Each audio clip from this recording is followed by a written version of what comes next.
Mapagpalang umaga po muli ang sa ating lahat. Kamusta na po kayo mga kapatid sa Panginoon? Nakakaawit pa ba tayo sa Panginoon? At nakakapanalangin ng may malinaw na pag-iisip sa mga bagay na nangyayari at nagaganap?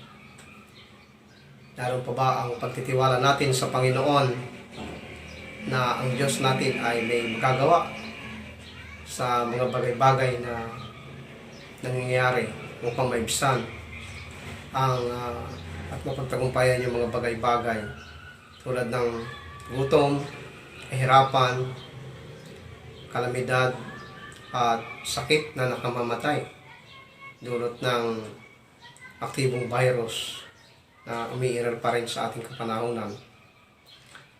Sabi ng iba, marami na raw ang nananalangin at gumagawa ng paraan pero parang wala pa rin nangyayari. At totoo yun, na dahil sa kalagayan nating ito ay napakarami ang nangagsisipanalangin kahit saang dako ng mundo. At hindi lang mga relihiyoso, hindi lang mga relihiyosa ang gumagawa nito ngayon, kundi maging yung mga iba pang malaking bilang ng mga tao sa kanya-kanyang komunidad. Hindi man nila kinagisnan na laging manalangin, pero dahilan sa bunsod ng takot, gutom, hirap at labis na pag-aalala.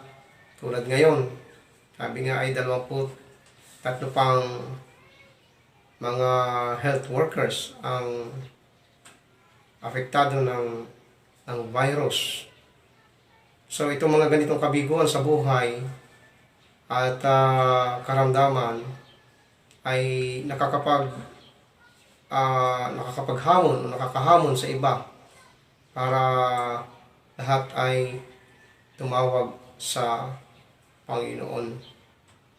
May nananalangin na iba't ibang sekta sa radyo, sa TV at sa kanya-kanyang mga tahanan. Pero sabi ng iba ay parang wala pa rin. Halimbawa, sa Middle East ngayon, ang Pilipinas pa rin ang pangatlo sa may maraming kaso ng namamatay sa coronavirus. And until now, wala pang natutuklasan na mabisang gamot sa sakit na ito. Nakakalungkot mang isipin, pero dahil tayo ay nagtitiwala sa Panginoon, hindi tayo gaanong nagpapanik tulad ng iba na wala sa Panginoon. At magtatanong tayo, bakit ganito ang nangyayari? Marami namang nananalangin, lalo na dito sa Pilipinas. Sabi nga ay radyo na, TV pa. Pero halos napakabagal ng development sa larangan ng pagtuklas ng gamot sa sakit na ito. Ano ang dahilan ng pagkaantala ng tugon ng Panginoon sa mga panalangin? Bakit tila walang tugon sa panalangin gayong marami naman ang nananalangin? Ang Biblia po ay sumasagot sa katanungan ito. At mismo ang Biblia ay nagpapahayag sa atin ng ilang mga problema kung bakit tila walang tugon ang Panginoon sa mga panalangin. At maaring sabihin ng iba na ano ang problema. So sa tanong na ito, Malaki ang maitutulong sa atin ng banal na kasulatan upang sagutin kung bakit may mga panalangin walang kasagutan. Ngayong may banal at makapangyarihang Diyos na umiiral sa bawat kasaysayan. So pag-aralan natin yung mga hindrances sa pananalangin, no, yung mga hadlang sa pananalangin. Pero bago ang lahat, tayo po munang manalangin. Let's pray. Dakilang Diyos, aming amang makapangyarihan sa lahat, na may lalang ng langit at lupa. Kinikinilala po namin ang iyong kakayahan at kapangyarihan. Alam namin na walang bagay na hindi mo magagawa. Ngayon man, sa oras na ito, muli po naming hinihiling ang patnubay ng iyong banal na Espiritu upang mapagtanto namin, Panginoon, kung bakit may mga panalangin na tila hindi nakakaabot sa iyong banal na trono at walang kasagutan. Tulungan niyo po kami na maunawaan ang bawat salita na ngayon po ay aming pag-aaralan. Ito po ang aming samot na langin sa matamis na pangalan ng aming Panginoong Yesus. Amen. Amen.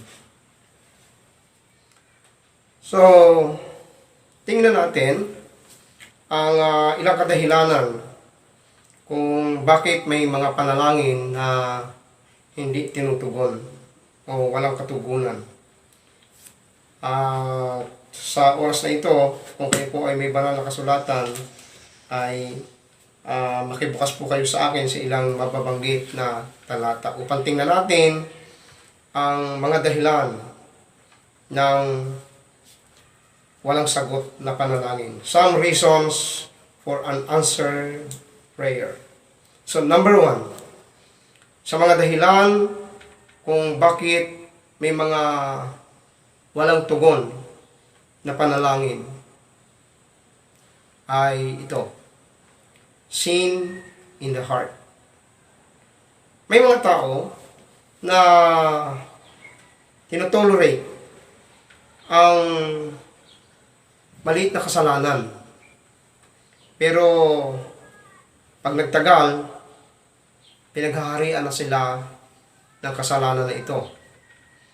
Para sa iba, normal lang ang kasalanan sa isang tao. Kaya hindi ito dapat ikalungkot, sabi nila.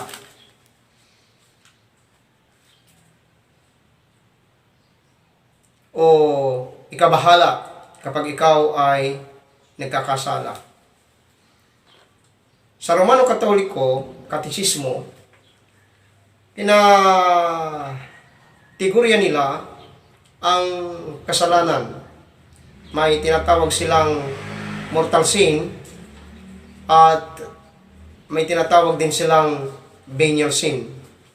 Ang mortal sin, ayon sa kanila, ito yung uri ng kasalanan na maaaring magbulid sa isang tao sa impyerno. It results in the loss of charity and privation of sanctifying grace. It causes exclusion from Christ's kingdom.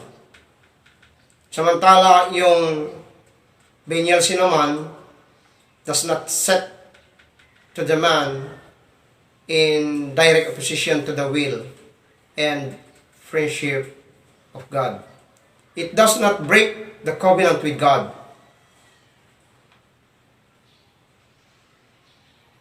Does not deprave the sinner of sanctifying grace, friendship with God, charity, and consequently, eternal happiness. Tapos, meron pa silang purgatory na pagtuturo ng isang taong namatay o isang tao ng malaunang namatay na makasalanan ay pwede pang linisin ng panalangin at maligtas. Kaya karamihan sa kanila ay hindi pinag-iisipan ng kamatayan. Karamihan sa kanila ay hindi takot magkasala. Lalo na kung ang kategory ng kasalanan na kanila nagawa ay ayon doon sa tinatawag nila na venial sin. Pero hindi po iyon ang itinuturo ng banal na kasulatan. Hindi po ito ang itinuturo ng Biblia. Sa Biblia, ang kasalanan ay kasalanan. Maliit man o malaki, dapat yan ay pagsisihan at mawala. Sabi nga po sa James chapter 3, sa Santiago kapitulo 3, versikulo 4, ay ganito po. No? Santiago kapitulo 3, versikulo 4.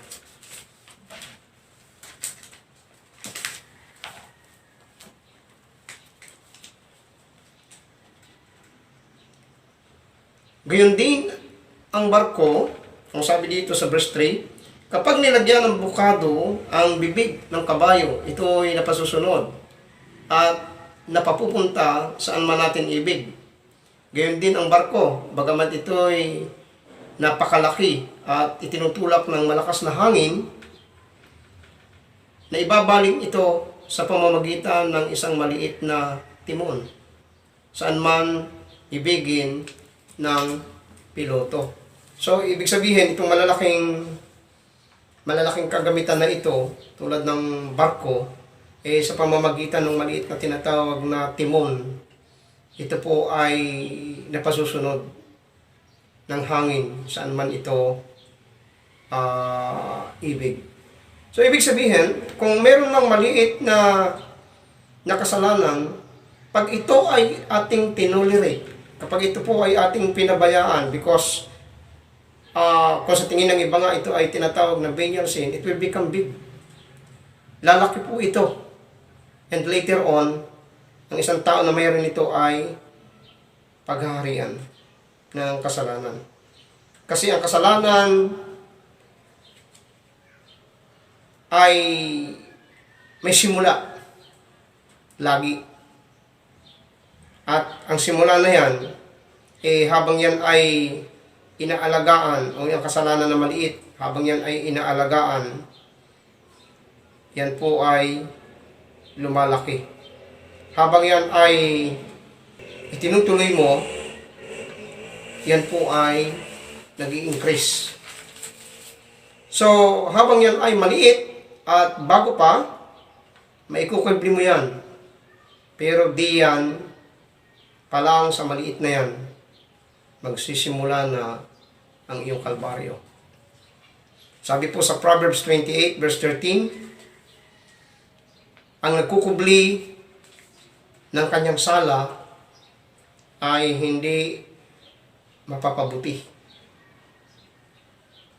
Ngunit kahabagan ng Diyos ang nagbabalik loob at nagsisisi. So maganda po itong talatang ito. Dahil ito po ay nagpapaalala sa atin na ang mga kasalanan, ang kasalanan ay hindi po dapat na makabli sa ating mga puso. Kaya ang kasalanan dapat pagsisihan kaagad. Dahil unang sisirain ito ay ang ating signal o good communication natin sa Diyos. At ang bagay na ito ay alam ni David. Sabi po sa Psalms chapter 66 verse 18, kung sa kasalanan ako'y magtutuloy, di ako diringgin nitong Panginoon. Sin in the heart. Yan ang dahilan kung bakit may panalangin walang katugunan. Pag tiningnan ng Diyos yung ating puso at ito po ay may kasalanan, hindi tatanggapin ng Panginoon ang atin pong mga panalangin. Kung sa kasalanan tayo magtutuloy, ako'y magtutuloy, sabi ni Haring David, di ako diringgin nitong Panginoon. So, ibig sabihin, mas na malaman natin, mas na makita natin na ang kasalanan ito ay hindi makabuti sa atin, dapat natin po itong pagsisihan. Dahil ito ay hadlang sa panalangin. Second, for another reason, sa walang sagot na panalangin ay yung disobedience to the word.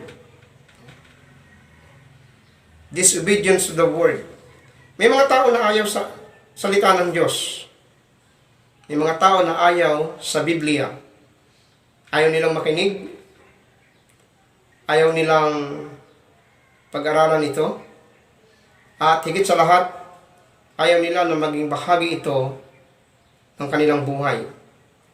Pero hindi ito nangangahulugan na ayaw nila sa Diyos. Sa katunayan, isa sa paraan nila ng paglapit sa Panginoon ay ang sa pamamagitan ng panalangin. Sabihin natin, nanalo na ngayon, COVID-19. Mapupunan natin na halos lahat ng tao sa kanya-kanyang bansa ay nagsisipanalangin. Kasama na dito ang Pilipinas. Ngayon mayroon tayong kaaway na hindi nakikita. Kaaway na 3 milyon ng mahigit ang pinapatay. Bukod pa sa mga PUI at PUM. At dahil nga dito sa virus na ito na walang pinipili, mga doctors, policemen, mga bata, mga nurses, lalo na kung matanda, no?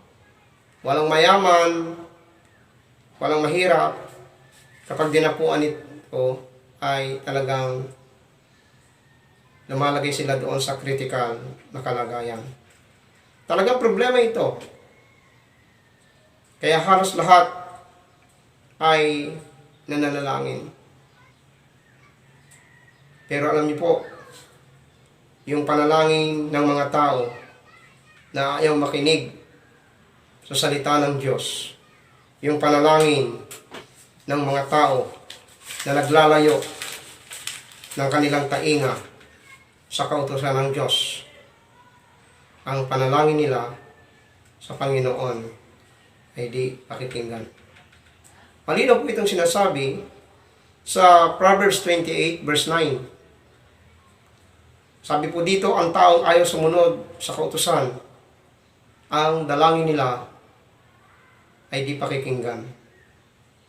Kahit pa sila'y manalangin ng manalangin, kahit pa yung kanilang panalangin ay lagyan pa nila o dagdagan pa nila ng mga handog, dahil malayo ang puso nila sa salita ng Diyos, ayaw nilang marinig ang kanyang salita.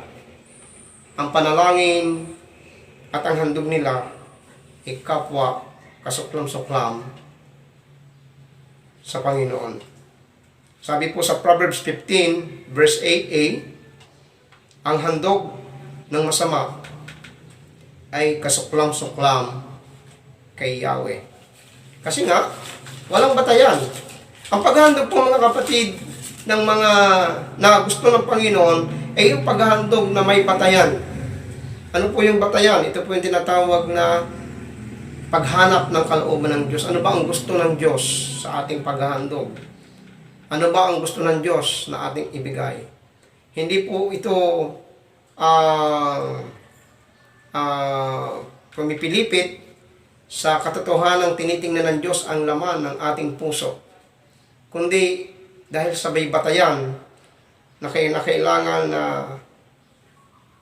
gawin ang tao para pa-please ang Panginoon, ito po ay mababasihan o magagawa lamang kung alam mo ang mga salita ng Diyos. Kasi nga, kahit sa paghahandog, ang Diyos ay nagbibigay ng kautusan bilang pamantayan sa paghahandog. At ito ay mababasa din sa banal na kasulatan. Kaya pag ayaw mo sa salita ng Diyos o sa Biblia, ang tawag sa iyo ng Diyos ay taong masama. Mababasa po natin ito sa Aklat ng Mga Awit, Kapitulo 1, sabi po doon sa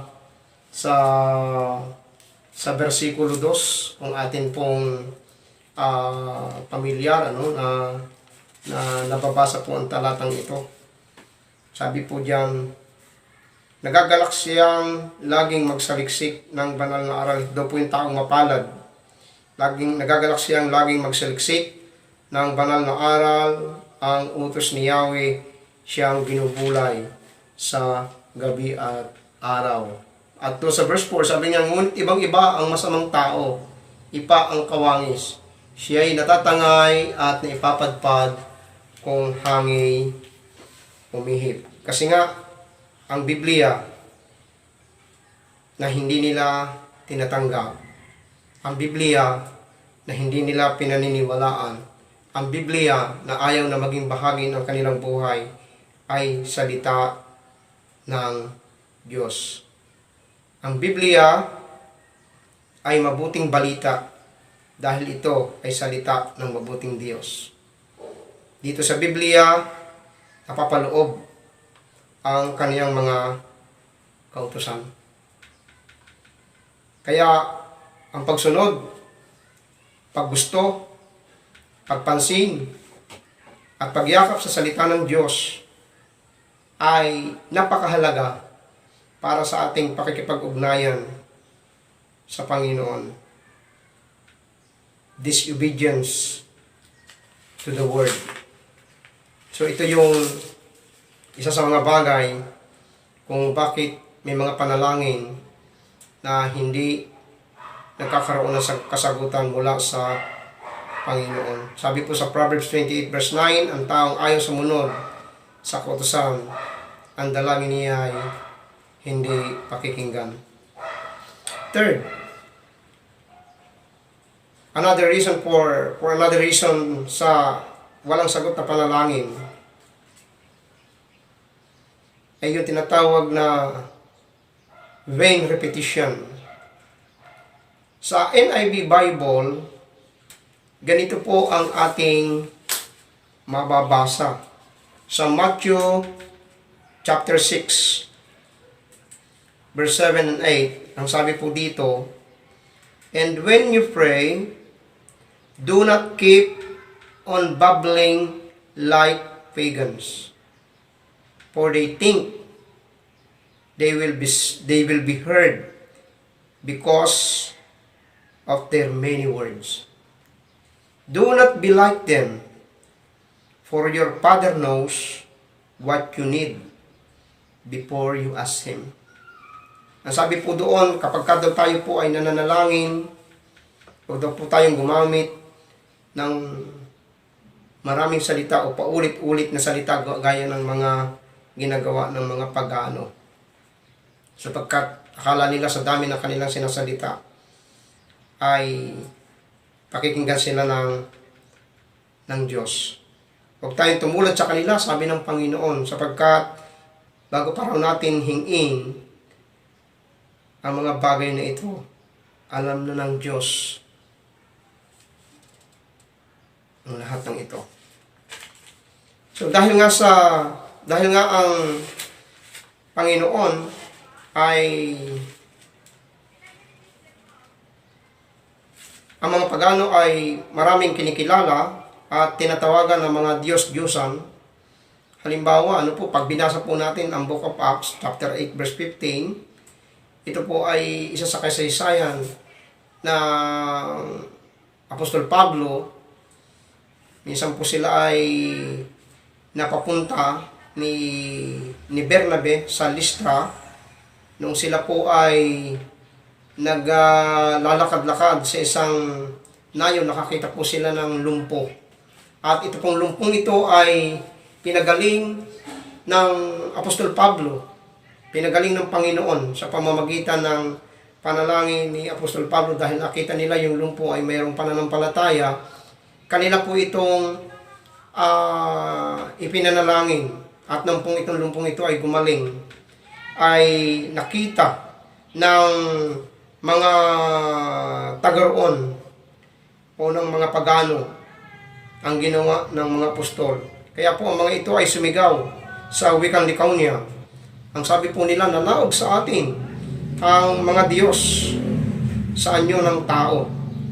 At ang sabi po doon sa talata ng Kapitulo 14 ay sinamba po nila sina Apostol Pablo at saka po si Bernabe. At hinandugan po nila sila ng mga toro at may bulaklak na kwintas. Pero nung ito po ay makita ng mga apostol, hinapak po nila ang kanilang kasuotan. At sinabi po doon sa mga taga-roon na huwag niyong gawin ito mga kapatid, sapagkat kami tao din lamang na katulad ninyo. So ayaw ng mga apostol na sila po ay pagpupugayan, ayaw ng mga apostol na sila po ay luluhuran o paghahandugan.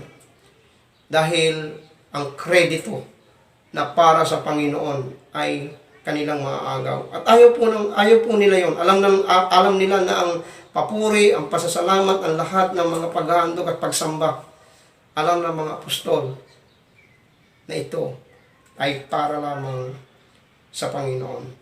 Bakit po nabanggit ang bagay na ito? Kasi iba nga sa mga gawa ng mga pagano, sabi kasi ng Panginoon, sabi sa verse 7 ng chapter 6, when you pray, do not keep on babbling like pagans. Sa King James Version, ang pagkakabanggit po doon ay vain repetition, no? But when you pray, use not vain repetition like Gentiles. Vain repetition in Tagalog, walang kabuluhang paulit-ulit. Sabi po doon, kung kayo mananalang, huwag niyong gamitin ang mga walang kabuluhang salita na paulit-ulit. Ang problema ng mga pagano ay ito, kung meron silang kilala ng mga santo o mga Diyos-Diyusan na kanilang pinagkakatiwalaan, kung yun ay sabihin natin na 5 na mga Diyos-Diyusan o 6 na mga Diyos-Diyusan at sila ay may hihingin sa panalangin, 6 na beses po nila yung uulit-ulitin sa 6 na pangalan ng mga Diyos-Diyusan. Diyos-Diyusan number 1, ganito ang kanilang sabihin. Sa Diyos-Diyusan number 2, yun uli ang sasabihin nila. Diyos-Diyusan number 3, yun uli ang sasabihin nila. Paulit-ulit ang kanilang pagbanggit dahil nga po sila ay maraming tinatawagan. Dahil po sila ay maraming kakatiwalaan. Para bang wala kang pagkaganon po ang nangyari na kung sino-sino po ang iyong tinatawagan, para bang wala kang tiwala sa isa. Kaya para sinasabi nila na mas marami, mas maganda. No? Iniisip siguro nila pagka nga naman tulong-tulong, mas mabilis. Ito po ay ideyang Pilipino na kung sama-sama ka na kaya. No? Pero hindi lahat na mga pangyayari pwedeng gamitin ang mga bagay na ito. Lalo't higit kung ang tatanungin natin ay ang lubos na pagtitiwala sa Panginoon. Hindi natin kailangan ang tulong ng ibang mga Diyos-Diyusan sapagkat ang ating Diyos ay makapangyarihan sa lahat. Ayaw ng Diyos na makapangyarihan sa lahat na gayahin natin ang mga pagano sa kanilang pagtawag at pagsasalita ng paulit-ulit at kung kani-kanino. Kahit mga pumanaw na kung minsan tinatawagan pa, Hindi po dapat mangyari ito, mga kapatid. Hindi po kinukundina ng Panginoong Hesus ang mahabang panalangin. Hindi po kinukundina ng Panginoong Hesus ang mahabang manalangin, kundi yung walang kabuluhang panalangin na inuusal ng paulit-ulit, gayang ginagawa ng mga pagano. Kasi nga sa verse 8, sinasabi po sa atin dito, for your Father knows what you need before you ask Him. Alam na raw kasi ng Panginoon ang ating kailangan bago pa natin ito hingin sa Kanya. Ganun ka makapangyarihan ang ating Panginoon. Kaya kung sa ating kapaligiran o sa atin ay may alam tayong tao o grupo na ganyang manalangin paulit-ulit at kung sino-sino ang tinatawagan, huwag na tayong gumaya o sumama sa kanila. Dahil hindi natin kailangan ang tulong ng mga Diyos-Diyosan. Hindi natin kailangan ang tulong ng mga namatay na. Ang laban natin ngayon ay laban ng mga buhay sa kalabang hindi nakikita. Kaya kailangan natin ay tulong ng Diyos na hindi nakikita pero nananatiling buhay magpakailanman. Kaya po si Jesus, kay Jesus po tayo lumapit sa Panginoon, tayo humingi ng tulong. Sa Kanya natin idaan at ipagkatiwala ang lahat ng bagay. Sa Kanya po natin sabihin ang nilalaman ng ating puso. Sa Kanya po natin idulog ang lahat ng ating pangangailangan. Dahil Siya lang po ang may kapasidad na magdala ng anumang bagay kahit panalangin sa Ama. Sabi po ng Panginoon sa John 14:6, I am the way, the truth, and the life. Ako ang daan, ang katotohanan at ang buhay. At walang sino mang makapupunta sa Ama kung hindi sa pamamagitan ko. Kaya iwasan po natin yung vain repetition, yung pag-ulit-ulit ng panalangin sapagkat ang ating Diyos, hindi mo pa nababanggit, ay alam na Niya. At hindi Niya kailangan ang maraming salita o paulit-ulit na salita dahil ang ating naman Diyos po ay hindi sulitan. Ang ating Diyos po ay marunong sa lahat. Pang-apat, na dahilan ng panalangin walang kasagutan ay doon sa tinatawag na asking amiss o paghiling ng wala sa lugar. Paghiling ng di nararapat. Paghiling ng mali. Sabi po sa James chapter 4 verse 3, at humingi man kayo, wala rin kayong matatanggap sapagkat masama ang inyong layunin. Humihingi kayo upang gamitin sa kalayawan. Ang panalangin pong ito o ang pag-uugaling ito ay makikita natin malimit sa mga hindi mananampalataya. Yung pagkakaroon ng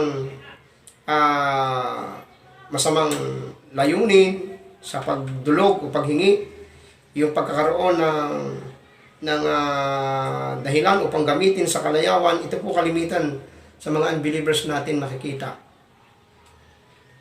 Pero kung minsan may mga mananampalataya rin na naaaksidente ng bagay na ito.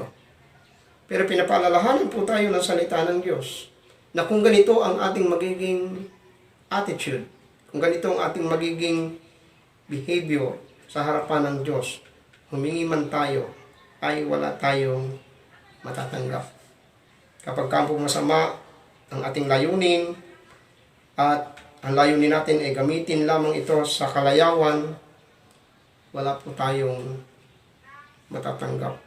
Kung ang dahilan mo ay para lang ikaw ay sumikat o para lang makaganti sa iba, pag-yaman ko, humanda ka, gagawin ko sa iyo ang ginagawa mo sa akin, hindi po ito kalugod-lugod sa Panginoon. Ito po ay nagpapakita ng pansariling gamit, pansariling layunin, at hindi po ito i-bless ng Panginoon. Kapag ka po ganito ang anyo ng ating panalangin, 100% may hadlang o barado ang daloy ng ating mga panalangin. Meron po sinasabi si Juan sa unang Juan Kapitulo 3, versikulo 22, na isang magandang pananaw na sabi nga natin kung ating pagkukumparahin, ito yung dalawang nagkakatapat na hindi pagtugon at isang pagtugon. Sabi po sa 1 John chapter 3 verse 22, tinanggap natin ang anumang ating hiningin sa Kanya sapagkat sinusunod natin ang Kaniyang mga utos at ginagawa ang kalugod-lugod sa Kanya. May sinasabi po dito si John na ang Panginoon ay tumutugon. Tinatanggap nila yung tugon ng Panginoon. May mga kahilingan sila na binibigay ng Diyos ang katugunan. At ang pinakasusi ay ang pagsunod sa Kaniyang mga utos. Pangalawa ay ang paggawa ng nakalulugod sa Kanya. Ito po, sabihin natin kung yung isa ay gawa malimit na makikita natin sa mga hindi mananampalataya, ito pong sinasabi ni Juan ay ginagawa naman ng maraming mga mananampalataya. Makikita po naman ang bagay na ito sa mga true believers ng ating Panginoon. Okay? Yung pagsunod sa utos at paggawa ng kalooban ng Diyos. Kapag po ganito yung ating attitude, ganito yung ating ginagawa, ang daloy ng ating panalangin ay napaka-ayos. Hindi po barado, wala pong hadlang, kundi maayos at may katugunan tayong hinihintay para sa Panginoon. Sabi po sa 1 John chapter 5 verse 14, hindi tayo nag-aatubili din na lumapit sa Panginoon sapagkat alam nating ibibigay niya ang anumang hingin natin na naaayon sa Kanyang kalooban. May kalooban talaga ang Panginoon. Alam niya kung ano ang bagay na makabubuti sa atin. Alam niya kung ano ang bagay na talagang kailangan natin. Kung minsan may mga pagkakataon na sa tingin natin, kailangan natin ang bagay na ito. Pero hindi natin alam ang future. Hindi natin alam kung ano ang mangyayari sa bandang huli. Pero alam ng Diyos. At hindi niya itutulot na sa mga bagay na ito ay mapahamak ang sino man sa kanyang mga anak.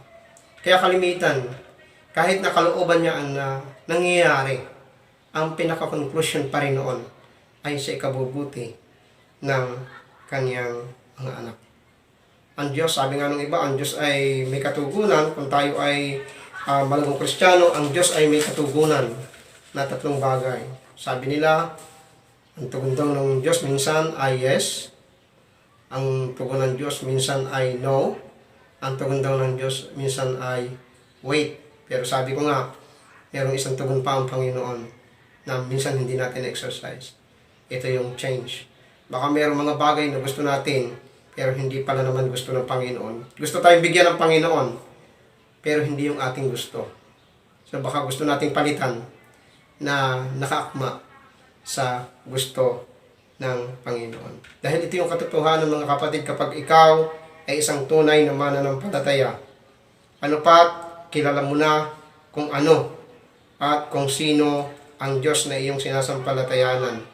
At babad ka sa pag-aaral ng kanyang mga salita at panuntunan na napapaloob sa Biblia. Ikaw na mismo ang makatatalos ng mga bagay na pwede at hindi pwedeng hilingin sa Kanya. Kung alin ang bagay na umaayon at hindi umaayon sa Kanyang kalooban. Lalo pa at aasahan mo ang patnubay ng Espiritu Santo. Mababatid mo lagi na ang Diyos ay sumasa iyo at ikaw naman ay nananatili sa Diyos. Sabi po sa 1 John chapter 4 verse 13, we know that we live in Him and He is us because He has given us of His Spirit. Ang Espiritong ito ay ibinigay ng Panginoong Hesus sa atin, at habang ang Espiritong ito'y nananatili sa atin, sabi po ni Juan, hindi na tayo kailangan turuan ni numan, sapagkat ang banal na Espiritu na ang magtuturo sa atin ng lahat ng bagay. So, panglima, for another reason for an answered prayer is doubting God's Word, o yung pag-aalinlangan sa kautusan o sa salita ng Diyos. Sa James chapter 1 verse 6 and 7, ganito ang mababasa natin. But when he asks, he must believe and not doubt, because he who doubts is like a wave of the sea, blown and tossed by the wind. Verse 7, that man should not think he will receive anything from the Lord. Kapag daw po tayo ay hihingi sa Panginoon, kailangan daw po tayo ay manalig.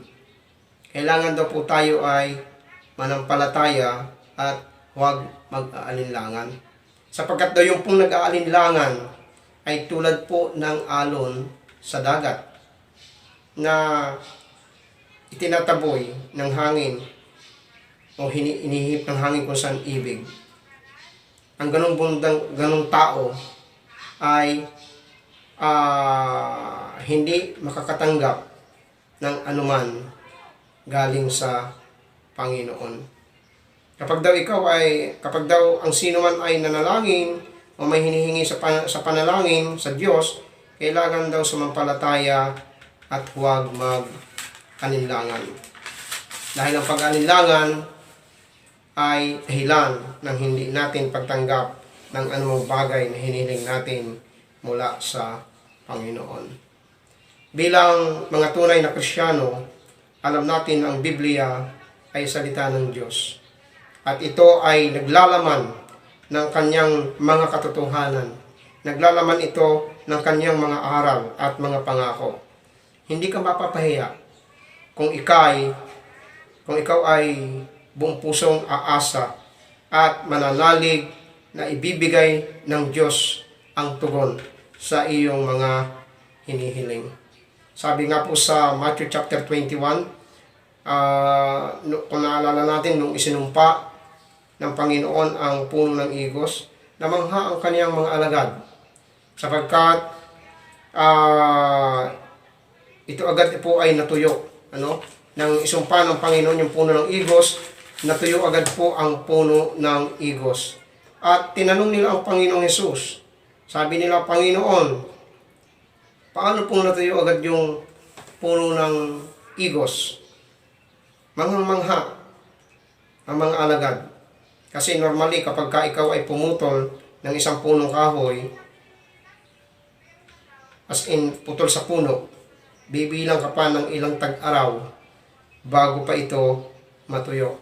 Pero sa pangyayari na ito, nang isumpa ng Panginoon ang puno ng igos, natuyo po agad ang puno matapos na ito ay pagwikaan ng Panginoon.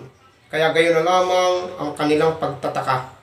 Kaya nagtanong sila sa Panginoon, Panginoon, paano po nangyari ang bagay na ito?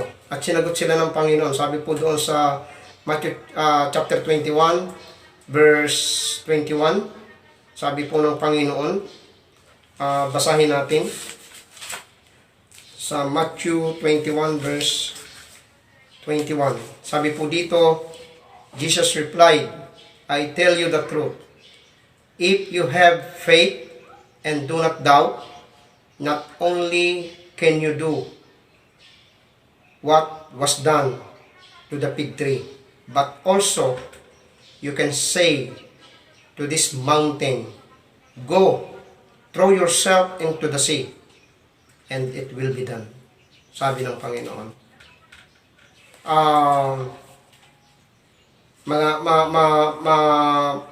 Mapakahiwaga ng salitang ito. Pero ang ipinakikita dito ng Panginoon, yung mga bagay na imposible ay mapapakilos ng panalangin may tunay at tapat na pananampalataya.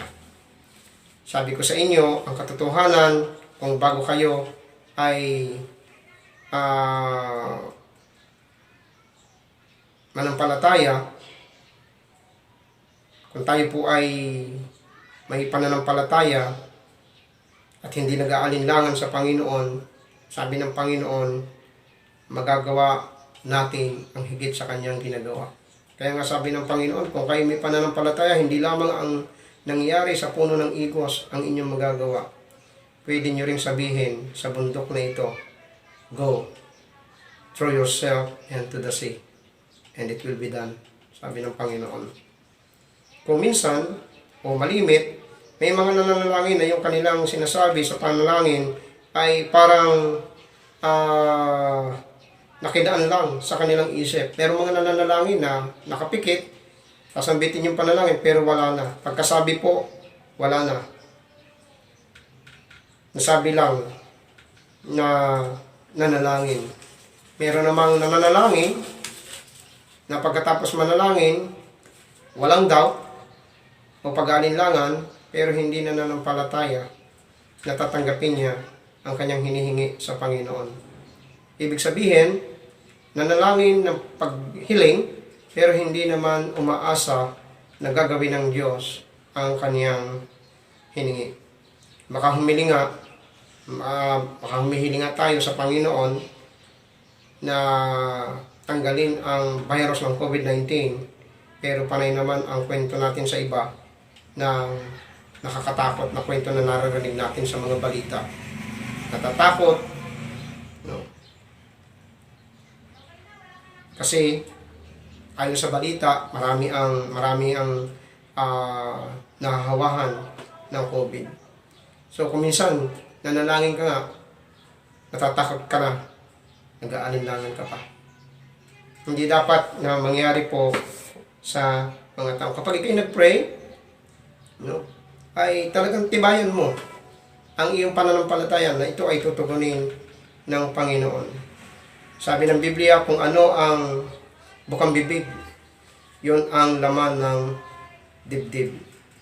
At kapag kaganon na nangyari, nananalangin tayo, nakarinig tayo ng bagay na negatibo, ay masigit nating pinaniniwalaan, nasaan na ang ating pananampalataya.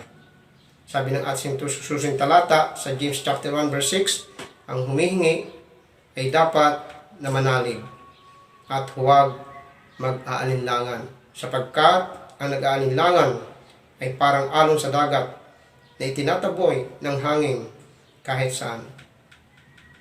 Kapatid, ang halimbawa dito ay ito. May hiniling ka sa Lord, tapos naniwala ka na ibibigay ng Diyos ang iyong hiniling. Ingatan mo yun. Hawakan mo yun. Asahan mo yun. Lalo pa at ang hinihingi mo ay ayon sa kanyang kalooban. Ingatan mo yun. At sa iyong pag-iingat, maaring biglang may dadating na may dalang pag-aalinlangan. Sa iyong pag-iingat, biglang may dadating o maririnig ka ng mga negatibong balita against sa iyong hinihingi. O may mga makikita ka na laban sa iyong ninanasa, huwag mong pansinin ang mga bagay na yon. Exercise mo yung pananampalataya. Kasi maaaring iyan ay pahatid ni Satanas para sirain ang iyong concentration at pananampalataya sa mga pangako ng Diyos upang hindi mangyari ang iyong hinihingi sa Kanya. Maalala natin si Apostol Pedro, siya po ay nakalakad sa tubig. Pero bago siya lumakad, ang sabi niya sa Panginoon, Lord, gusto ko pong makapunta diyan. So naroon yung kanyang pananampalataya. na siya makakalakad. At nasabi ng Panginoon, halika Pedro. At nagsimula po si Pedro na lumakad. Si Pedro po ay nakalakad sa tubig. May pruweba na tinugon ng Panginoon ang kanyang gusto. Kaya lang, lumubog pa rin si Pedro. Bakit? Kasi dumating yung hangin na may dala ng doubt para siya ay mag-alinlangan. At ano nga ang nangyari? Nawala ang concentration niya sa kamay ng Panginoon. Buti na lang, nakaunat pa rin yung kamay ng Panginoon at siya po ay inabot. Kaya lang, wala yung successful answer sa kanyang inaasahan. Kasi nakita ng Panginoon ang hina ng kanyang pananampalataya at pagtitiwala. Nag-alinlangan si Pedro dahil doon sa pag-aalinlangan niya sa salita ng Diyos. Halika.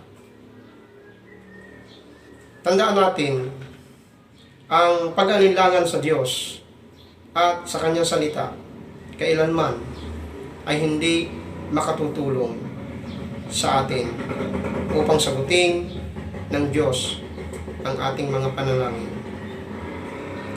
Sinabi ng Panginoong Hesus sa Matthew 21 verse 22, if you believe, you will receive whatever you ask for in prayer.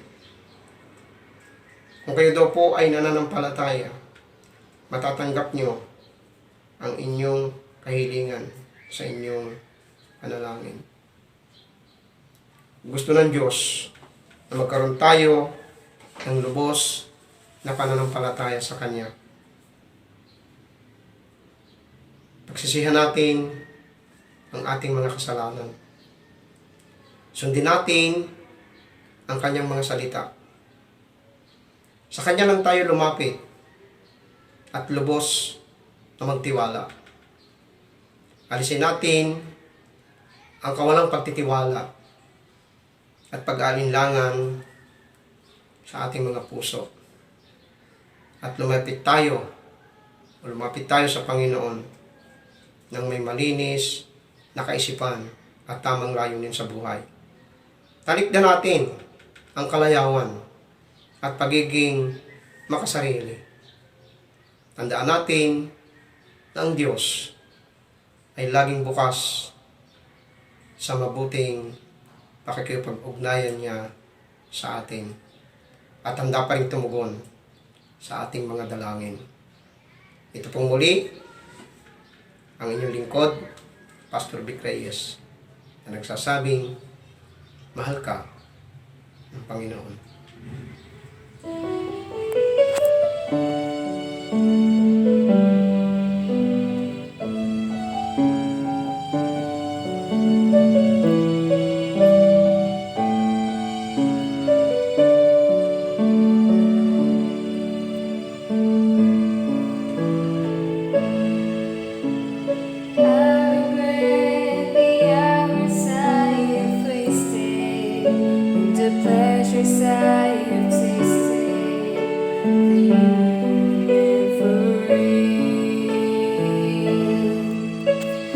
I confess that though your love is in me, it doesn't always win me when competing with my sin. And I repent, making no excuses.